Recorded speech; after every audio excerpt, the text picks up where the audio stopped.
Hello, everyone, and welcome to Cinema 30 Film Appreciation. I will be your professor, Rob Dew. I'll be guiding you on this journey through Hollywood, and I'm coming to you live from the hills of Hollywood. We're going to explore how films are made. We're going to look at cinematography, writing, editing. We're going to get into what makes a good film and all the various clever aesthetic tricks they use. So if you're interested in films because you just love film, or if you really think about becoming a filmmaker, then this is going to be the class for you. You're going to learn as much as you can without actually having the hands on the gear. And we're also going to watch some really great films. I've picked 4 or 5 films that I think you guys will like. Very smart, imaginative films that are good examples of the things that we're going to be discussing. So let's not waste any more time. This is an introductory lecture, lecture 0. It's going to be brief. I'm going to try to keep it under 15 minutes. And I'm just going to basically lay out the course for you, explain what's going on, where you find the information, basically answer a lot of questions you'd probably have, save us time from having to email back and forth. So here we go. Let me just share my screen. And we will get started with a quick lecture. Here we go. All right. Just wait for that to come up a second here. Here we go. So film appreciation, that's what we're watching. So here we go. Now, this is a course that's going to explore the world of film and filmmaking. We're going to examine specific techniques used to make a film and the stylistic ideas behind them. We're going to cover everything from screenwriting to editing. And we've also selected some great films. I think you're going to really enjoy it. So let's get right into it. The class explained. 16 reading assignments at around 3 to 5 pages each. There's 16 lectures. 11 of them are at 1 hour. 5 of them are like 15 minutes. Actually, even shorter than that, more like 5 minutes. You've got some homework videos, maybe 3 to 4 a week at about 6-minute average. Now let's move on to homework. You got 10 homework assignments, 1 to 2 pages each. That's going to be 30% of your final grade. You got 4 quizzes at the end of the 4 units.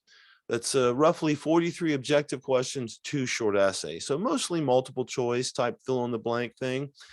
4 of those, that's 30% of your grade. Then you've got your case studies. Now these are your longer papers where you basically explain what you've learned, and they're at the end of the 4 units. Those are 2 to 3 pages. That's 40% of your grade. So each one's 10%. You want to put extra work into those. Now, here's the good news. The book is provided free in the course. You don't have to buy a book. It's all right there in the course. It's a 70-page document, PDF. You're going to download it. No live meetings. Most videos are included in the course except for the films themselves. You'll have to rent those on YouTube or perhaps a streaming service. All right. So let's get into the workflow. Each week, you're going to read the week's reading assignment first, or you could do the lecture first. That's really your choice, but I would say read the assignment first. Just look over the information. Watch the week's lecture with the book open. Take notes. So you're going to like the book. It's very simple. It's broken down. It's almost like a study guide. There's not a lot of reading. It's just facts and information.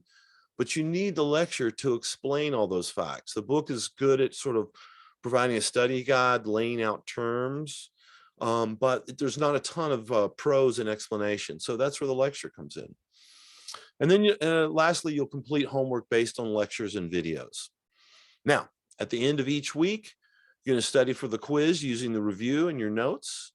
Take the quiz by midnight on the due date. So whenever the quiz is due, that due date, which is, of course, the Wednesday, you've got to take the quiz by midnight. Then you're going to prep for writing your case study. You're going to be a case study lecture. That's going to be about 5 minutes with videos. And also you're going to complete your case study, which is due the following week. So that pretty much lays out, and you'll repeat this 4 times. Every week we'll have homework, but then at the end of the unit, we'll have a quiz, and then you'll have a paper due. So basically you have something due every week. So over here on the right, you see the basic layout, the lecture, the reading. Here's something explaining how to submit your homework. Here's the first homework you're going to do, which is contained not in this lecture, but in lecture 1. This is lecture 0. And then here's some videos for you to watch. All these are pretty short. Okay. Course policies. To submit homework or a case study, attach a file to the homework assignment answering the questions asked. Pretty simple. Late work is accepted after the due date, but late penalties do apply. So try to get your work in on time. Now, quizzes must be completed by midnight of their due date. There's no late submissions for quizzes. So that's one you can't be late on. You may work ahead if you wish, but quizzes are only available a week before the due date. So if you get your homework done one week and you want to work ahead, that's fine. This is an online course. You can do that. But the quizzes are sort of timed to be released a week before they're due. Put extra work into your case studies. Each one is 10% of your final grade. So that's where you want to put a little effort. Okay, a little orientation here. We've got, this is, if you're looking on Canvas, this is your basic layout. And this is all you really need to do the course. You've got home, you can start there. Announcements, check weekly. I also have announcements posted on home. We don't have any live meetings, so ConferZoom is not relevant. I'll probably even remove that. Modules, the course is right here in the modules. That's where I've laid everything out. Each week is a module. So each week you go there for all the information. Everything you need to know is contained within the weekly module. And there's also a calendar that matches up. We'll take a look at that in a second. And then lastly, grades. Here's where you'll go check your grades and my comments there.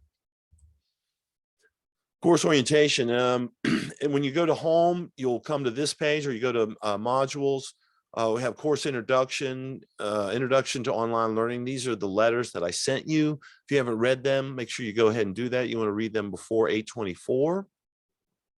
Here's just general guidance that you can check out. There's a little information on watching videos in class. All that stuff's pretty standard. You want to download these two documents. So if you go to course documents, which are right there on the home page, right there on modules, you'll find these two documents. And these are your book, which is free in the course, and also your calendar, which lays out when the assignments are due, explains what each module is, very detailed. And of course, your syllabus is here as well. You want to take a look at that, but I don't think you'll need to download it. Okay, so for week one, which is starting on 8/24, here's a lecture you're going to take a look at. Here's some reading you're going to do. Here's the homework you're going to answer. And here's a video you're going to watch. So this is all laid out for you. Everything's pretty simple. This is, each week repeats this sort of pattern in this structure. Here's your calendar. So 8/24, here's our introduction. That's the lecture 1. Lecture 0, the one you're listening to right now, here isn't listed. This is sort of just to get you oriented to the course. This is just a orientation lecture. Then we move through story and dialogue, all these various topics. The gray areas here are your case studies. And we finish the course down here. You notice you have a quiz due on this day, the very next week, the case study, and it progresses that way. Here's all the various units. And here's a reminder, homework is due every Wednesday in the course except the first week, except for 8/24. Every other week, you have something due, either a quiz, a case study, or a homework. So watching lectures in class, watch the lectures actively on a computer, not on a phone or while distracted. Watch lectures with your book open so you may reference the book and connect concepts or terms. Trust me on this one. It'll make studying a lot easier. You'll get a lot more out of the course if you're kind of looking at the terms while you're listening to lectures. This is especially true if you're a literary learner. Take notes to help you remember the information. Great technique for college. The act of just writing the notes will help you remember what you've learned. Lectures are dense, so break them up and take breaks. You can pause, you can replay, you can go back. You can take an entire lecture in or do homework after, or you can answer questions as you go through the lecture. That's up to you. Lectures are designed to be visual, textual, and auditory. In other words, I've put things up to illustrate examples, visuals. I've written things, that's textual. And of course, I'm explaining things, that's auditory. But different learning styles respond different ways. So if you're a literal learner, stop the video and read the slides where you can. Each week, there will be additional videos to watch illustrating concepts from the lecture in more detail. The required videos are under homework. Watch them all. They average around 6 minutes. So this is where basically I'm explaining something with a video that's much more effective than just pictures and words and me describing them. So going into more detail. Optional videos are your choice. There's also a list in each module of optional videos. They provide examples and they go into more detail about a topic. Now, you might enjoy those. And very often I put some really cherry picked. I have one in there about lighting in horror films. That's not required, but if you're really interested in lighting in horror films, watch that film. You'll get a lot out of it. And they're all very short. At times, the video I've chosen will include a commercial for a film related service. A couple of the key videos that I have that explain things in really good detail with visuals also have a commercial for a product in there. You can skip through that. I'm sorry, I couldn't really edit that out. That's a lot of work, but this will, you can just fast forward through that. Okay. So writing case studies. So when you're writing your big papers, we're almost done. You want to use terms explained, or you want to use terms learned, you want to explain yourself well, excuse me. You want to use specific examples from the film, answer all parts of the question. Don't go off topic in such a short paper. Don't retell the plot. Now, we call that plot vomit. And that's the first number one mistake that all intro film students, they think, oh, I'm writing a paper about a film. I must have to tell them what happened. No, you don't. I've seen it hundreds of times. Second of all, remove first person writing. Write in the third person. In other words, you're not going to write with I. Well, when I sat down to watch this film, that's not a paper about a film. That's a paper about you. So don't do it. Third thing, it's not a review. This would be the second biggest mistake that film students make. They think that because they're writing a film, they've got to write a review of it and tell me they liked it or didn't like it. Not interested. It's an analysis paper. So you're illustrating what you've learned through the course.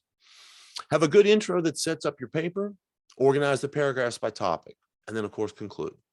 Edit your writing, spelling, and grammar, and factual details. All right. All right, moving on. Course structure. Here's the units once again. Unit 1, 2, 3, 4. Pretty straightforward. Okay. You guys can stop the video here if you want to take a look. Let's get into a little bit. Let's explain a little bit to sort of set up the course. So when we say Hollywood, what do we mean? Hollywood is a neighborhood in Los Angeles, an actual physical place that you can visit. And of course, millions of tourists do every year.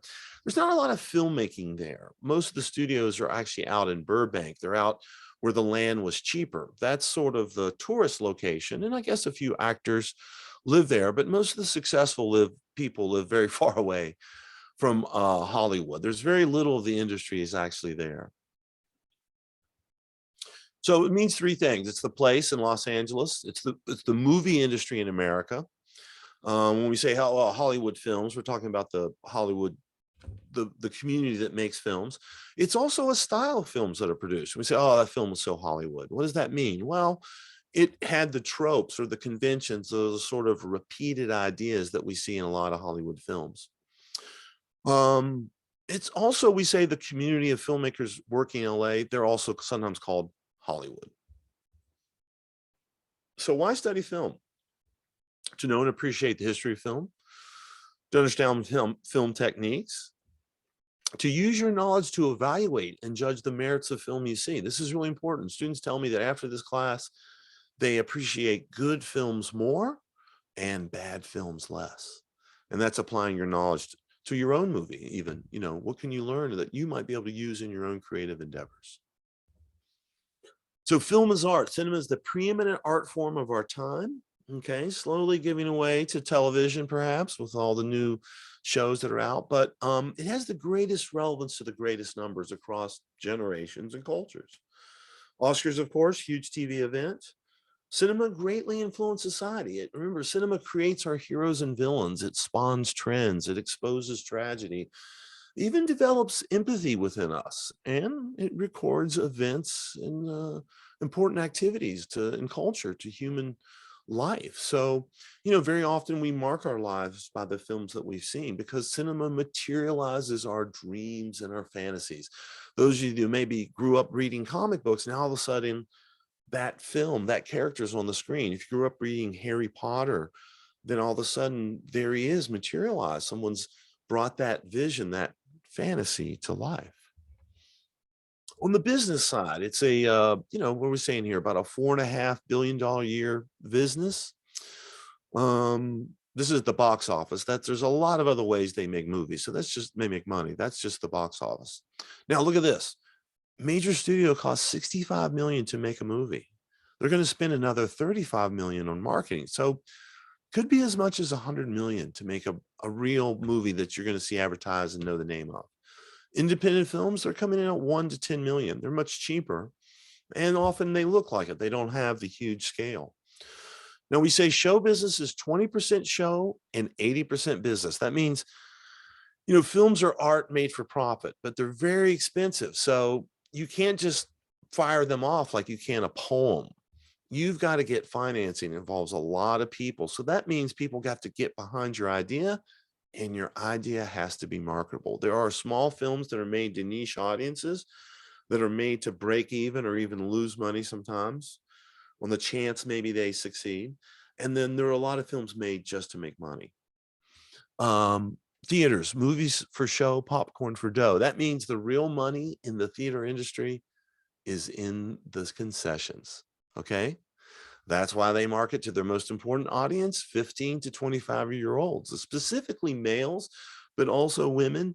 But that's why a lot of the films are geared to that demographic, because guess what? They spend the most money on junk food. That brings the most money into the theaters. That's the films they want in their theaters. That's where their highest profit margin is. And the same is often true for restaurants, when it comes to alcohol. So they're also the group that has the highest theater attendance. We'll get more into that. So filmed entertainment revenue in selected countries worldwide. So you see the US is top. They're bringing in total box office of 8 billion, average ticket price $9. Average movie makes about 12 million, but the average movie can cost 100 to 150 million when you add in the marketing. So you can see why this is a very dangerous venture. A lot of films lose money. Now, with DVDs, with streaming, with showing on planes, with showing in hotels, they often make up their money. They also sell to foreign markets. They find ways to come back at least to even or make a profit, but it often takes many, many years. Average number of movies watched in the movie theaters monthly among adults. As you can see, the youngest groups here represented by the bright blue, these are the folks that are watching the most. 38% say they go to at least one movie. 17% say they go to two. So, the growth of streaming and gaming and social media has negative effects movie theater attendance. Today, many adults rarely go out to movies, making Hollywood really rely on the younger audience. So real quickly on the creative side, then we'll wrap up. We say a film is made 3 times. First, it's written. Second, it's photographed. And third, it's edited. We call this pre-production, production, and post-production. We'll get into that next week. Filmmaking is a collaborative art. It requires many skilled people. Filmmaking is expensive, requiring legal contracts, permits, insurance, and of course, financing is key. I mean, the people that make movies are the people that can get or have a lot of money. Filmmaking is a lengthy process happening over many months, even years. Usually it takes about 2 years for a film to be fully realized. Filmmaking is complex, involving many multiple steps from conception to editing. And remember, all filmmaking is just gathering footage to edit. That's from Stanley Kubrick. So go to week 1, that's lecture 1. Watch lecture 1 with an open book. That's about an hour. Take some notes. Watch your homework videos. That's 30 minutes. Complete homework 1. That's about an hour. Email me with any questions. Homework due next week, Wednesday, and every Wednesday. All right. I hope that wasn't too much. That's just a little bit to get you started. Reach out with any questions before class starts. That'll really help. I can take care of that for you. And I hope you enjoy the class. Welcome aboard. I think you're going to enjoy it.